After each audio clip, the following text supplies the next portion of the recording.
Bismillahirrahmanirrahim. Assalamualaikum warahmatullahi wabarakatuh. Perkenalkan, nama saya Hikmah, NIM 221520786. Saya dari Prodi Pendidikan Pancasila dan Kewarganegaraan, Fakultas Keguruan dan Ilmu Pendidikan, Universitas 19 November Kolaka. Di sini saya akan menyampaikan sekaligus membahas materi mengenai ilmu hukum secara umum. Jadi pengertian dari pengantar ilmu hukum yaitu pengantar ilmu hukum sebagai dasar dari pengetahuan hukum yang mengandung pengertian-pengertian dasar yang menjadi akar dari ilmu hukum. Pengertian ilmu hukum merupakan landasan utama atau dasar untuk mengenal ilmu hukum. Sejarah singkat dari ilmu hukum. Awal mula timbulnya ilmu hukum berawal dari tradisi peradaban Barat. Peradaban Barat bersumber kepada peradaban Yunani, di mana dipandang lebih penting dari semua organisasi yang dibuat oleh manusia. Dalam peradaban Barat, hukum dipandang sebagai prinsip sentral kehidupan. Peristiwa itu terjadi tidak lama setelah tahun 1200 sebelum Masehi, yaitu bermula sejak Dorian yang datang dari utara menduduki pusat kekuasaan Malaysia. Di Indonesia, penemuan hukum memiliki kecenderungan pola seperti negara-negara yang menganut sistem hukum Eropa kontinental. Namun, dalam perkembangan sejarah, penemuan hukum posisi hukum bukan heteronom dalam pengertian tidak menjalankan peran secara mandiri.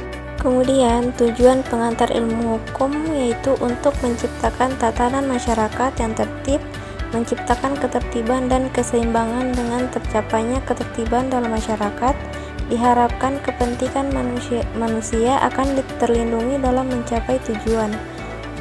Selanjutnya, fungsi pengantar ilmu hukum yaitu berusaha untuk menjelaskan tentang keadaan, inti, maksud, dan tujuan dari bagian-bagian yang penting daripada hukum serta berkaitan antara berbagai bagian tersebut dengan ilmu pengetahuan hukum. Selanjutnya, peran pengantar ilmu hukum yaitu yang pertama memperkenalkan segala masalah yang berhubungan dengan ilmu, yang kedua memperkenalkan ilmu hukum, ketiga berusaha untuk menjelaskan keadaan, inti, maksud, dan tujuan dalam bagian-bagian yang penting dalam ilmu hukum. Keempat, merupakan dasar dalam rangka studi hukum tanpa mempelajari ilmu hukum sampai tuntas. Kelima, mengkualifikasikan mata pelajaran pendahuluan pembukaan ke arah ilmu pengetahuan hukum pada tingkat persiapan. Kemudian, kodifikasi hukum dan perkembangannya serta contohnya. Kodifikasi adalah proses menghimpun dan menyusun secara sistematik berbagai hukum, regulasi atau peraturan di bidang tertentu yang ditetapkan oleh negara. Produk dari kegiatan kodifikasi dapat berupa kitab-kitab undang-undang. Selanjutnya, perkembangan kodifikasi hukum yaitu terdiri atas beberapa bagian, diantaranya yang pertama, seluruh permasalahan hukum sudah bertampung dalam suatu undang-undang nasional. Kedua, di luar undang-undang tidak ada hukum sudah lengkap dan sempurna serta tidak mempunyai kekurangan. Ketiga, hakim menjalankan undang-undang yang berlaku di sebuah negara. Selanjutnya, contoh kodifikasi hukum yaitu yang pertama di Eropa yang dikemukakan oleh Corpus Juris Civilis mengenai perdata yang disahkan oleh Kaisar Justinianus dari Kerajaan Romawi Timur pada tahun 1565. Yang kedua di Indonesia, yang pertama Kitab Undang-Undang Hukum Sipil pada tanggal 1 Mei 1848. Kedua, Kitab Undang-Undang Hukum Dagang pada tanggal 1 Mei 1848. Dan yang ketiga, Kitab Undang-Undang Hukum Pidana pada tanggal 1 Januari 1918.